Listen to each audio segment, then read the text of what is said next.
John chapter 11.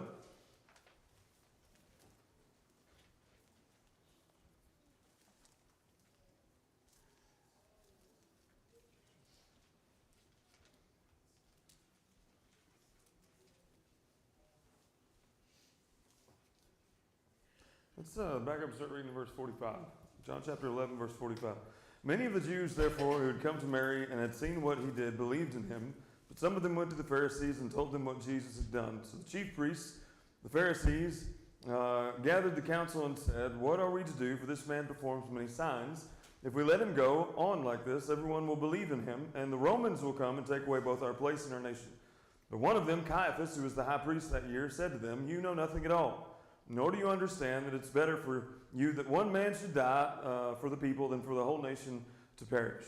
He did not say this of his own accord, but being high priest that year, he prophesied that Jesus would die for the nation, not for the nation only, but also to gather into one the children of God who were scattered abroad. So from that day on, they made plans to put him to death. Jesus, therefore, no longer walked openly amongst the Jews, but went from there to the region near the wilderness, to a town called Ephraim, and there he stayed with the disciples. The Passover of the Jews was at hand. Many went up from the country to Jerusalem before the Passover to purify themselves. They were looking for Jesus, saying to one another as they stood in the temple, "What do you think, that he will not come to the feast at all?" The chief priests and the Pharisees had given orders that if anyone knew where he was, he should let them know so that they might arrest him. There's this fascinating detail to the story that we have been going over for the last few weeks, couple of months. And it comes in John chapter 11, verse 54. Jesus, therefore, no longer walked openly amongst the Jews, but went from Bethany to the region near the wilderness to a town called Ephraim, and there he stayed with the disciples. We don't know how long exactly Jesus stayed in Ephraim. From what I was reading, it could have been a few weeks, up to a few months. Most historians lean towards a few weeks. Some of them lean heavily towards a few months. And this is the time that is in between these verses that we sometimes really don't stop and see. In John chapter 11, verse 54 to John chapter 11, verse 55 are multiple weeks, okay? There are multiple weeks at least that Jesus is absent from the Jerusalem scene and absent from the population of Judea between verse 54 and 55. Now, why do I bring that up? Because there is some serious tension if Jesus disappears from the stage, okay, of Jerusalem and Judea. There's some serious tension going on in this text, because what just happened before verse 54? We went over it for like 4 weeks. What just happened? Raising Lazarus from the dead, okay? So there's this raising Lazarus from the dead. Everyone knows about this, all right?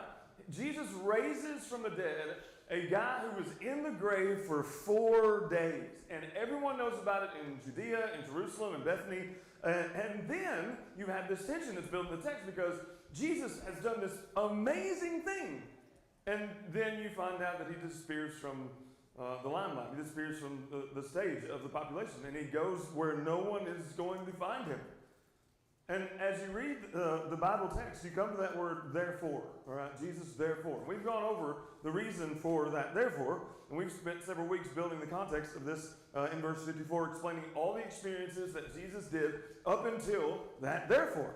And we also see what Jesus did, and that is leave the attention of Jerusalem and the suburbs of Bethany, just a few miles outside of the city. But just to get our minds back on the therefore, okay? Jesus no longer walked openly. Therefore, Jesus no longer walked openly amongst the Jews. The life of Jesus has been in danger for some time now. If you go back to John chapter 5, now this is the verse that we read in John's gospel about the higher-ups wanting Jesus dead or at least out of the way. When you get to John chapter 10, which we talked about a few weeks ago, Jesus goes to the temple. He is encircled by this group. They try to stone him. He talks them down from stoning him.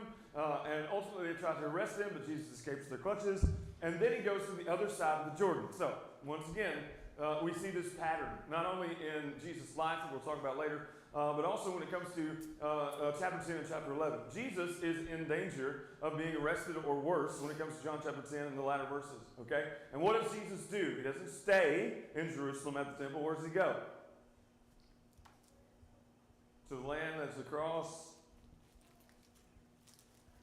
across the River Jordan, okay? So that's some 20 miles away at the shortest distance between Jerusalem and the Jordan River, okay? So he goes over the Jordan River to another section or realm of land when everyone else is trying to pursue him, all right? So Jesus has been told about Lazarus. He decides to go back into Judean territory. And remember the conversation that we've had and discussed, for the last month. And that is that when Jesus says that, the disciples know that when Jesus goes back into Judea, what is waiting for Jesus and for them? Death. Okay?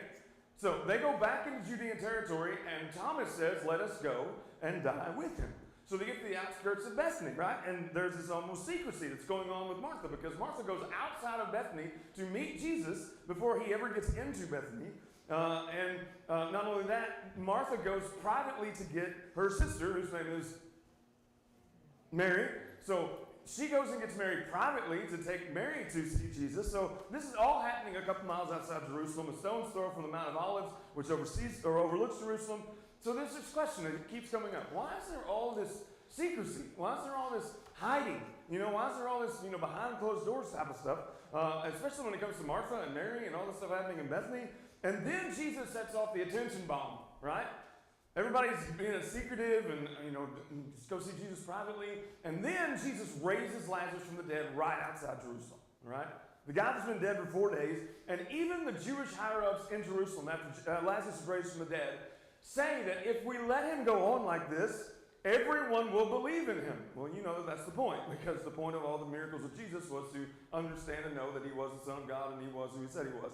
So some believed in Jesus when it came to what he said about himself because of what they saw when it came to Lazarus. Others who saw Lazarus raised from the dead went and told the Pharisees. And the Pharisees gather who?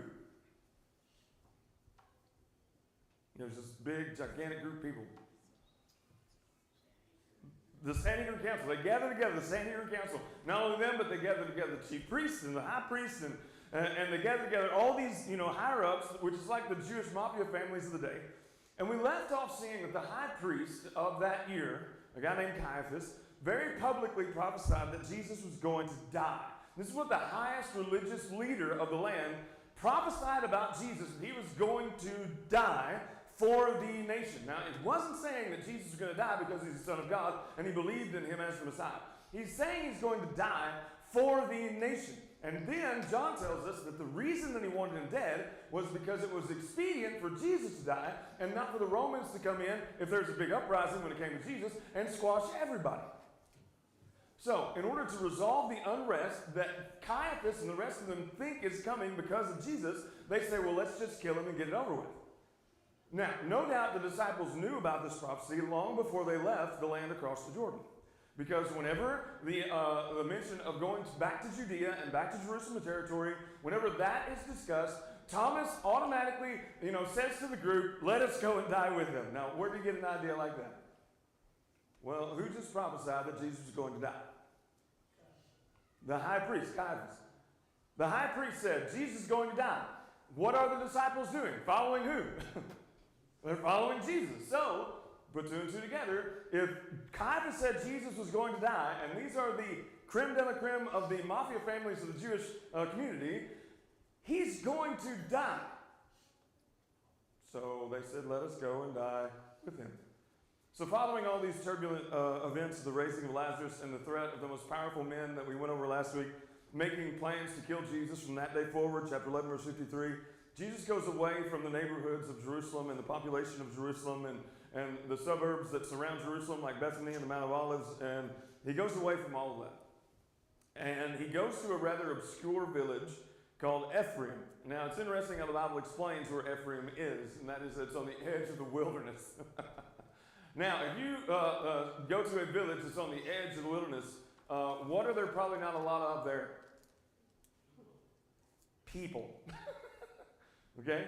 Probably not a lot of people on the edge of the wilderness. When it comes to a village that's on the edge of the wilderness, you're probably not going to find a lot of that. And Jesus stays there for an unspecified amount of time, possibly for several months, but we know for multiple weeks, before returning to Bethany to prepare for his final Passover. Okay? So Jesus goes from Jerusalem, where everyone is talking about him, because what did he just do? Raised Lazarus from the dead. That's something gets headlines for a while. So everyone's talking about Jesus. Jesus disappears from the limelight, from the spotlight.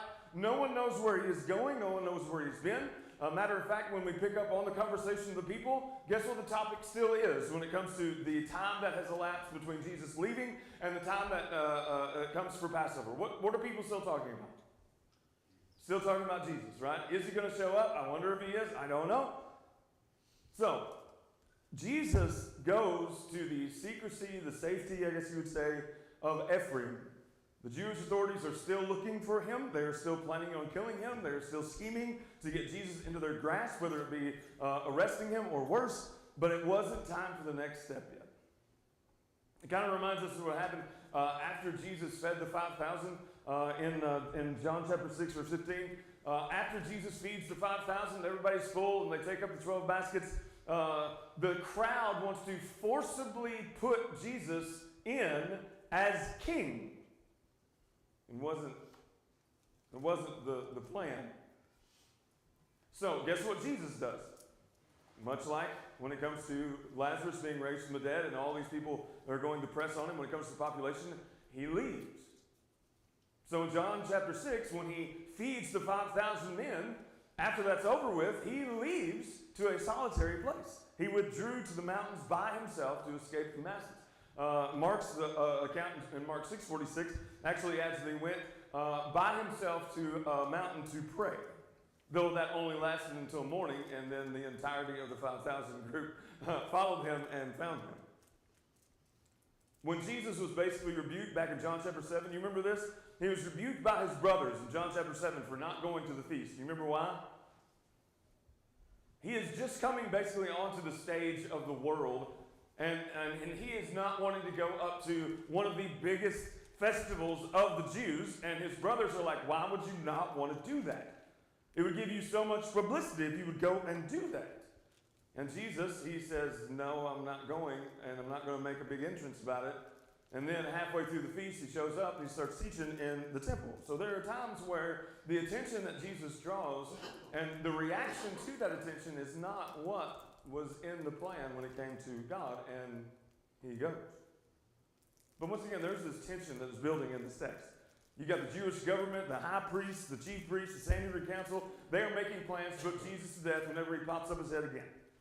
They're watching to see where he's going to pop up, where he's going to where their spies are going to say that he is. And they're scared of the effect that Jesus is going to have whenever there is another celebration, another feast, like the Passover. That if Jesus shows up and there is this gigantic riot that happens because of that, then the Romans are going to come in and what? They're going to come in and they're going to take away everything that we have. They're going to take away our position. They're going to take away Israel or treat us even worse than they treat us already. They're going to subdue Israel even more, chapter 11, verse 48. And Caiaphas has publicly prophesied that Jesus is going to die. And now we have Jesus going away from the public eye again, just like before with the trouble at the temple. He went away to the other side of the Jordan. The Jews tried to arrest him and kill him. He goes to the other side of the Jordan. And now Jesus, as he has this platform, this stage by which he can talk to everyone in the region because he just raised Lazarus from the dead, now chooses to go to the obscurity of Ephraim. Now let me ask you a question that we're going to get into in a minute. If you were one of the apostles, the disciples, what are you thinking right now? You're following Jesus because you think he's going to make a huge difference in everything that's going on, right? And not only that, you have this picture of him riding in on this white horse and taking over everything and cleaning out everything and making everything like it's supposed to be, back in Solomon's day, and the temple's going to be like it was, and everything's going to be restored when it comes to, the king or the throne of David and all that, right? So if you're the disciples right now, and Jesus has this platform by which everyone in the entire region is looking at him, and then he goes to the quietest place you could possibly imagine with no one there.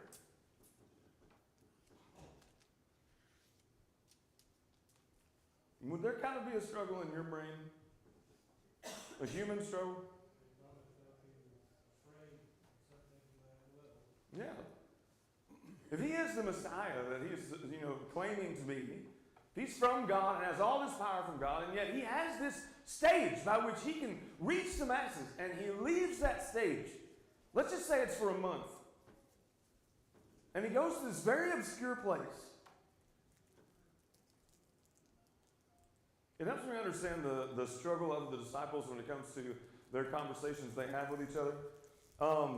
We've been in the Gospel of John for a while now, and what we saw way back in the beginning of this Gospel is that, if any of you want to fill in the blank, John starts his Gospel by telling you about Jesus, but not Jesus on the earth. John starts his Gospel by telling you about the pre-existent Jesus. And what does that mean? In the beginning was the Word, and the Word was God. With God was God, right? So that's how John starts his Gospel, by introducing you to Jesus. And what John's Gospel starts out by saying is that Jesus was here a very long time before he was ever here. In the beginning was the Word, capital W, and the Word was God, the Word was with God. And that's where John starts his Gospel, with the pre-existence of Jesus. Before he came to earth, before he was in human form, before he became flesh and dwelt among men, Jesus was not just a man with a message. He was not just a prophet who was given a message by God. Jesus is God. And that's how John starts out his Gospel. Jesus is God. And what John outlines for us very early on in his Gospel is that the world was not going to perceive him as such, and the people of God were not going to receive him as such. Now, you know the verse probably as well as I do, that he came to his own, and his own received him not. Jesus came to his own people, and they did not receive him as what John is describing him as in the first few verses of the Gospel of John. In the beginning was the Word, and the Word was with God, and the Word was God. That is not how the people of Israel received Jesus. That is not how the disciples received Jesus. There are only two parties in the Gospel of John who actually came to that conclusion. First one was John the Baptist, of course. When John the Baptist saw Jesus in John 1, verse 29, he said, "Behold the Lamb of God who takes away the sin of the world," right? That's what John said about Jesus, because that was what he knew. You remember the other group that had already confessed this? Very eyebrow-raising group that confessed that Jesus was the Savior of the world. John chapter 4.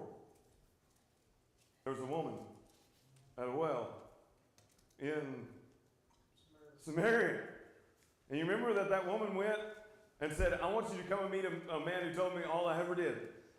And by the end of the conversation Jesus has with them in John chapter 4, they believe that he is the Savior of the world, the Son of God. I want you to... You're talking about the beginning, but he tells you in verse 14, the end of the flesh became, Word became flesh. Yeah, Word became flesh, dwelt among men. And this is where... But this is where John's Gospel is so, I guess you could say, so fun to go through, because you know the answer to the question at the beginning. Who is Jesus? And John tells you who Jesus is. In the beginning was the Word was God, the Word was with God. That Word became flesh and dwelt among men. We know the story before we ever read the rest of the Gospel of John. But when people see Jesus walking around in human form, will there not be a disconnect between you looking at a man in human form and calling that man God? There's a big disconnect.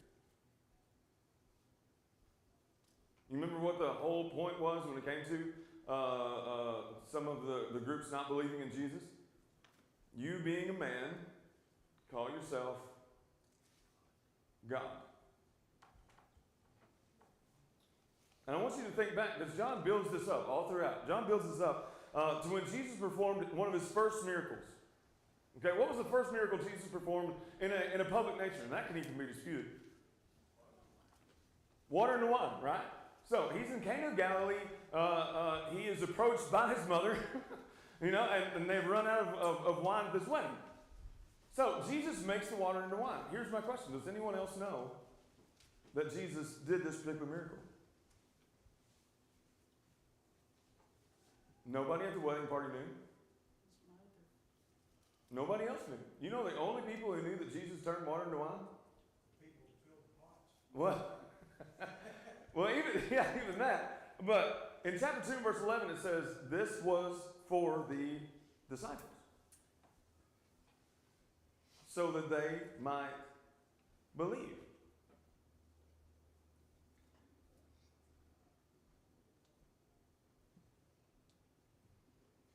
Now, when you look at John chapter 1, where it says he came into his own and his own received him not, that he's going to come into the world and the world's not going to perceive who he is, that includes the disciples. Didn't he do it when he raised Lazarus? He said it was for them to believe. It was for them to believe. But, I mean, we're going to get to that conversation here in a minute too. But you remember what Martha was told by Jesus right before that? Martha was told by Jesus, right to Martha's face, I am the resurrection.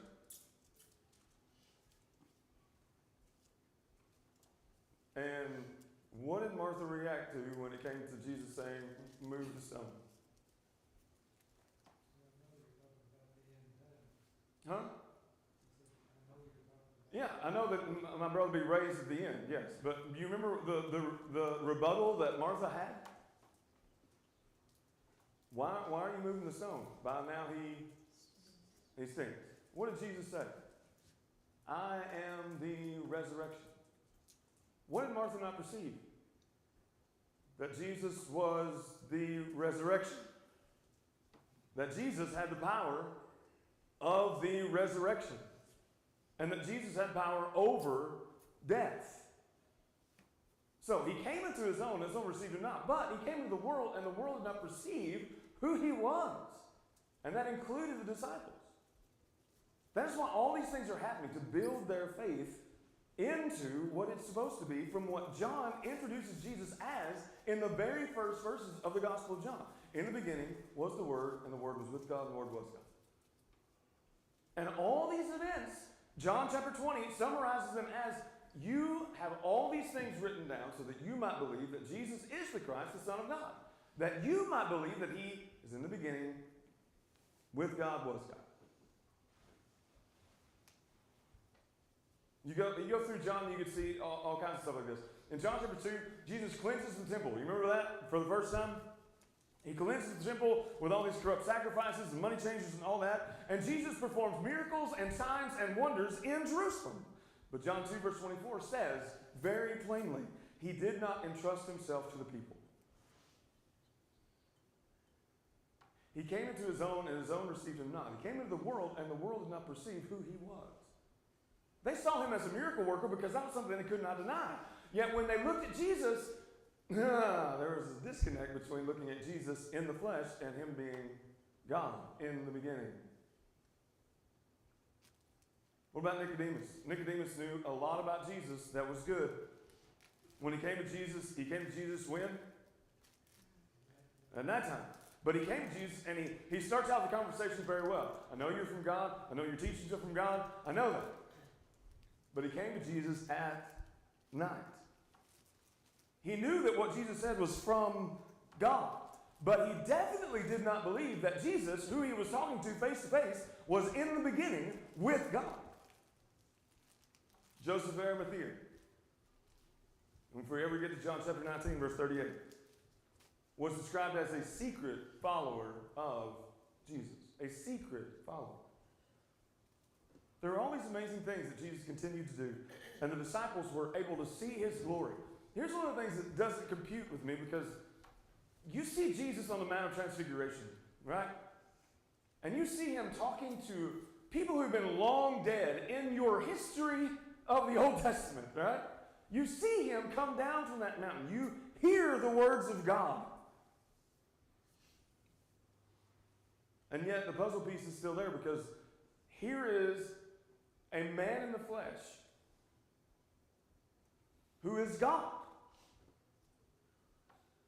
And the disciples do not understand Jesus' eternal nature, his heavenly destination, his eternal existence, or that Jesus was on his way to the Father. You remember that conversation in John 14? It's a famous passage we use all the time.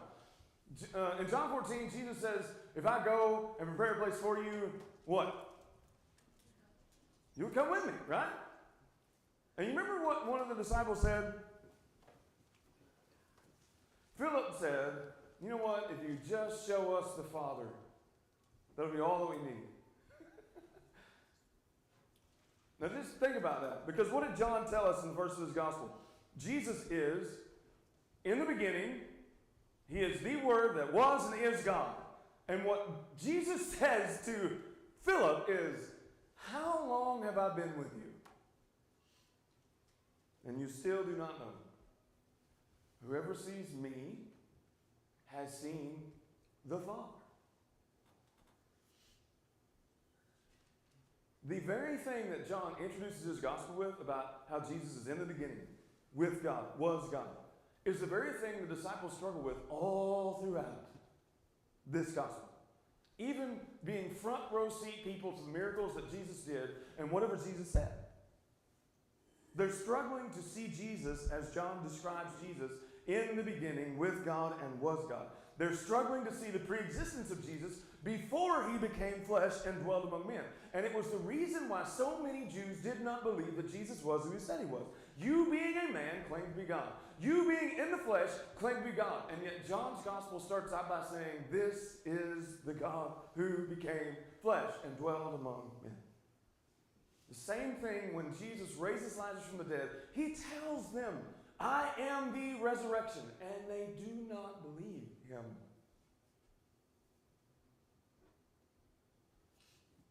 Martha believed in Jesus,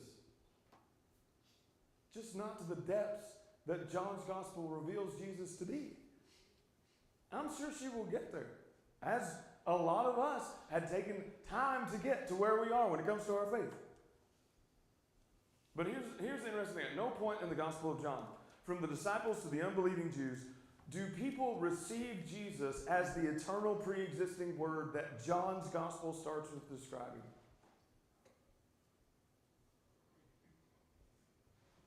He came into his own, and his own received him not. They did not see him as the eternal Word of God, as God in the flesh. And here's another example, okay? When Jesus is describing himself in John chapter 8, and he is describing that Abraham rejoiced to see me at the oaks of Mamre. Now just think about this for a second. That Abraham rejoiced to see my day. And then they ask the question, you've seen Abraham? What was the disconnect? Jesus was in front of them in the flesh. And Jesus just said, Abraham saw me, I saw him. Abraham rejoiced to see my day. You know, when Jesus said that he was the fulfillment of what Isaiah saw in his prophecy. Just think about this too. Isaiah is a prophet from the Old Testament. And Jesus says, what Isaiah saw was me. And you're standing in front of a man who is talking to you. How hard would it have been? The Pharisees knew that Jesus was a miracle worker. That he did all of these miracles. Now, he did them on the Sabbath day, and they had a problem with that. But you remember the discussion about the Sabbath day that Jesus had with them? They were having this back and forth about, you can't heal somebody on the Sabbath day. And Jesus says, well, I'm the Lord of the Sabbath. What did he just say to the Pharisees? You're talking to the God who made the Sabbath. Now, if Jesus is saying that you're talking to the God who made the Sabbath, where was Jesus when the Sabbath was ever created? Go back to John chapter 1. In the beginning was the Word, and the Word was God, and the Word was with God. Now, if you're a Pharisee and you're looking at Jesus and he is saying, I'm the Lord of the Sabbath, I was there before the Sabbath was ever created, what's your reaction going to be? Well, he came to his own received him not. He came to the world received him not. They're having a very hard time with this, and the disciples are too. Now, why do I bring all this up? Because you have Jesus on one of the biggest stages that he could possibly be on. with the most attention that could possibly be on him. And he leaves. And he goes to Ephraim where no one is. And it doesn't make any sense on the human part of things to do that. In John 14:22, there's this discussion. It may be Thaddeus. It says Judas, but it's not Iscariot. And this is the discussion between Jesus and one of the disciples. And this is what they ask. Lord, why is it your intention to show yourself to us and not to the whole world? What's the discussion? They are talking to Jesus about revealing himself to them, but not to the entirety of the world. It's the same thing that the disciples are going through when Jesus has the entire world's ears and eyes when it comes to raising Lazarus from the dead, and he leaves the stage. All of the people, from the highest of the high, are looking at Jesus. But Jesus then no longer walks openly amongst the Jews and goes to the region of the wilderness to a village named Ephraim, and he stays there with the disciples. The disciples, when they come to Bethany, are ready to die. They have prepared themselves to die. They had expectations of what was going to happen and expectations of what Jesus was going to do before they ever got there. And they were not in line with what they thought. And you can feel the tension build. It helps me understand, even though I know that they were sinful and even though I know that they were wrong, it helps me to understand what was going through Judas's mind. Let's just say that this was a couple of months. And you have the entirety of the world at your attention when you raise Lazarus from the dead, and everyone and anyone is going to listen to what you have to say, and everyone's going to be in awe of what you have done, and then you decide to leave that and go to Ephraim, where no one is, no attention, nothing's going to get done. And maybe Judas stews there for a month, 2. And you can hear the conversation that he has. Maybe the Jewish authorities are the way to go on this. I mean, Jesus really had a chance to make some stuff happen, some governmental change and some, real activity, but he goes to the edge of the wilderness and just lays low for a few months. Why not strike while the iron's hot? Can you imagine the thoughts that Judas had? However long they stayed in Ephraim, we don't know. If it was months, can you imagine the thoughts that Judas had? What are we doing here? Can you imagine the thoughts of the rest of the disciples were having? Now, geographically, we know very little about this town of Ephraim, but there's only a little bit left. I wanted to open it up for your discussion. There's just a lot of human activity that is revealed in all of the evidence that John gives us when it comes to where Jesus goes and the disciples being the ones that follow him there. Because you have to see that the disciples are struggling with this. Because after the crucifixion, what happens? What happens to the disciples? Yeah, they go fishing, they all forsake him and they flee. Why? He told you exactly who he was. Told you exactly what he was going to do. Just hadn't hit home yet. Hadn't hit home yet. And the big thing that hadn't hit yet was the Holy Spirit, which brought everything into remembrance that they should have known in the first place. And they were dealing with the same thing we would have been dealing with as well. Oh, yeah. Even today, because we live in the physical world where we rely 100% on our senses, our 5 senses: hearing, touch, smell, all of the 5 senses that we live with and function with on a daily basis.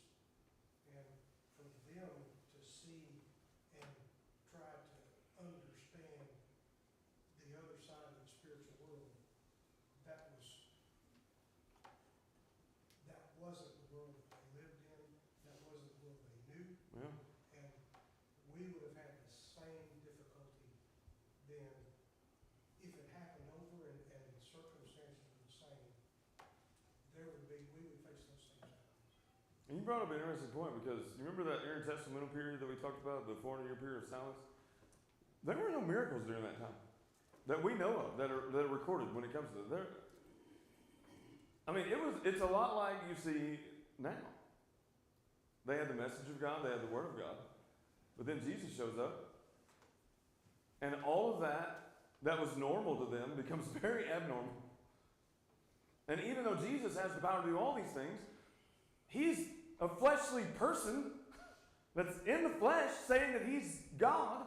So yeah, there's going to be a whole lot of question and doubt and wondering what's going on. Yeah, it'd be very confusing. I mean, you're talking about Jesus with the power that he had, and he's talking about dying, and Yep. death, and you think he's got all this power. How can that happen? Yeah. And it's just And That'd he be very wasn't the first man that had come along, human, that had come along that could perform unnatural Yeah. things. I mean, there were sorcerers in that Oh, day, yeah. and evil spirits in that day. The evil spirits that were alive and walking the earth and affecting people directly. There was a lot of that was visible, but There were men of Don't God that could believe. do it too. Do what? There were men of God that could do miracles too.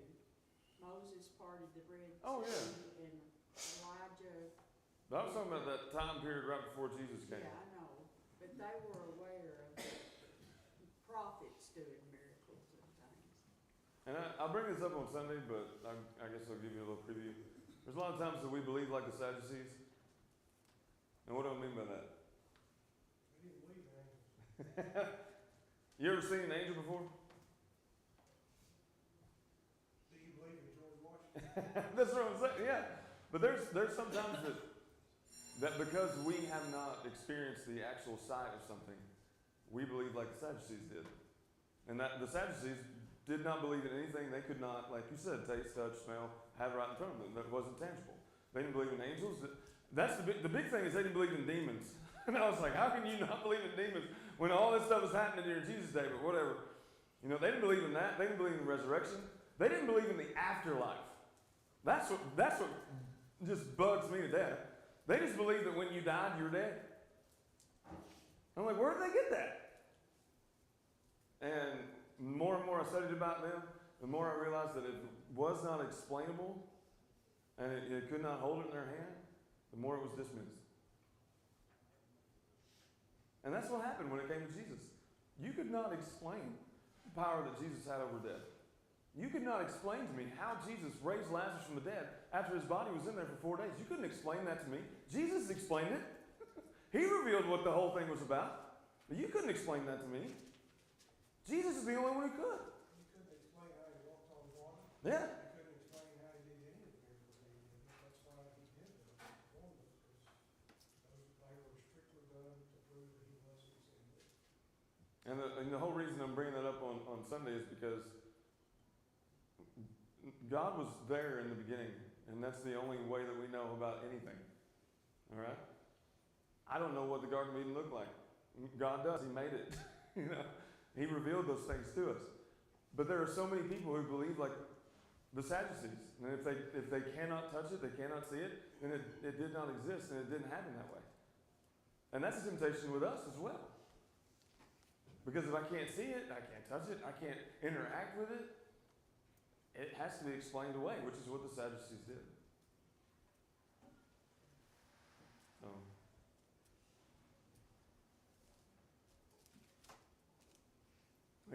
that's all I got. We'll save the rest of it for next time. Maybe we'll get into John chapter 12 next time. I don't know. I said last week, but